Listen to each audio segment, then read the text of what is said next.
ஹாய்ங்க வணக்கம்.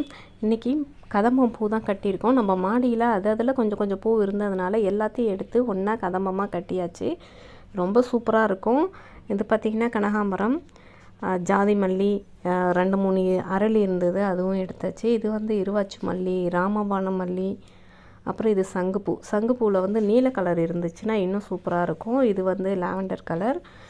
இது வந்து வாடாமல்லிப்பூ, இதுலேயும் கொஞ்சம் எடுத்துக்கிறேன்.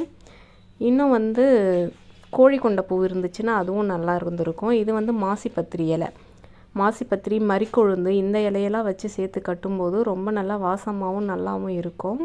இப்போ இதெல்லாம் எடுத்தாச்சு, எல்லாத்தையும் சேர்த்து இப்போ கட்டிக்கலாம். இன்னும் இது கூட சம்பங்கி பூ இருந்தால் கூட வச்சு கட்டலாம், ரொம்ப நல்லாயிருக்கும். இந்த பூ வந்து பெருமாளுக்கு தான் வைக்க போகிறேன். பெருமாள் தான் வந்து புஷ்ப பிரியர்னு சொல்லுவாங்க. அவருக்கு பூ அலங்காரம் வந்து ரொம்ப பிடிக்கும். எல்லாத்துலேயும் கொஞ்சம் கொஞ்சம் இருக்கிறதுனால எல்லாத்தையும் சேர்த்து கட்டிட்டேன். இதில் துளசியும் வச்சு கட்டியிருந்தால் பெருமாளுக்கு இன்னொரு நல்ல உகந்த பூவாக இருந்திருக்கும். துளசி வைக்க மறந்துட்டேன். எல்லோரும் சாமி கும்பிட்டுக்கோங்க. நானும் எல்லாருக்காகவும் வேண்டிக்கிறேன். தேங்க்யூ.